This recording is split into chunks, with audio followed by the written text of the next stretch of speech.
আমার মেয়ে কি ধরনের পোশাক পরতেছে, এটা আমাদের পরিবারকে খেয়াল রাখতে হবে, বাবা মাকে খেয়াল রাখতে হবে। মডার্ন যুগের পোশাক পরে যদি মেয়ে বাহিরে যায়, এটার দায়ভার কিন্তু পিতার উপর। এই কথাটা মনে রাখবেন।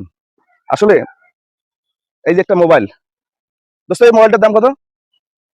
দাম হ্যাঁ 20,000। এই মোবাইলটার দাম 20,000। আমার ক্যামেরাম্যানের মোবাইল।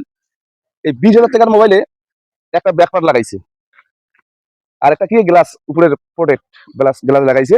যাই হোক, 20,000 টাকার মোবাইলে যদি দুইটা জিনিস লাগায়, এটা লাগালে কি হবে? মোবাইলটা যদি পড়ে যায় তাহলে নষ্ট হবে না। ঠিক তেমনি একটা মেয়ে একটা মেয়ে আপনার হোক আমার হোক, এই মোবাইলটার চেয়ে তো অনেক দামি, তাহলে তাকে প্রোটেক্ট দিতে হবে। আমার সামনে আমার মেয়ে ওড়না ছাড়া বাহিরে যাচ্ছে, মডার্ন জামা কাপড় পরে বাহিরে যাচ্ছে, এটা কি আমাদের মেনে নেওয়া যাবে? কখনোই যাবে না। একটা কথা বলি, আপনি 3 মণ লোহা রাস্তার বাইরে রাখবেন, আর সামান্য এক টুকরো সোনা ওই লোহার সাথে রাখবেন, আপনার এই 3 মণ লোহা নিয়ে যাবে না, ওই সোনাটুকু নিয়ে যাবে। আপনার 3 মণ লোহা নিয়ে যাবে না, ওই সোনাটুকু নিয়ে যাবে। অবশ্যই সোনাটুকুর মূল্য আছে। ঠিক তেমনি আমাদের মেয়ে লোহা না, স্বর্ণ। তাকে রাখতে গেলে বাক্স, সিন্ধুক, না হলে ওয়ার্ড্রবে সুন্দর করে রাখতে হবে। অবশ্যই মেয়েটার মূল্য আছে, ওই মেয়েটার সাথে আমাদের পরিবারেরও মূল্য আছে। আমাদের সমাজ কখনো একটা মেয়েকে প্রোটেক্ট ছাড়া রাখলেই সেটা কিন্তু আস্তে আস্তে নষ্ট হয়ে যায়।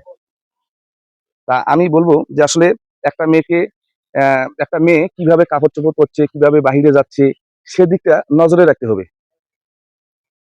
এটা কার দায়িত্ব? এটা পরিবারের দায়িত্ব। এটা কি অন্য পরিবার এসে বলবে আপনার মেয়ে এরকম কাপড় চোপড় পরে যাচ্ছে? এটা বলবে?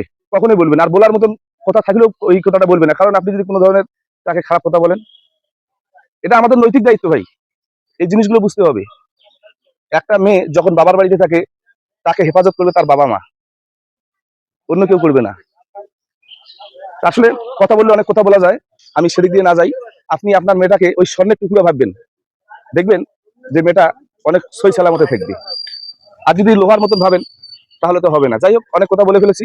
ভালো থাকবেন, সুস্থ থাকবেন, দোয়া রইল।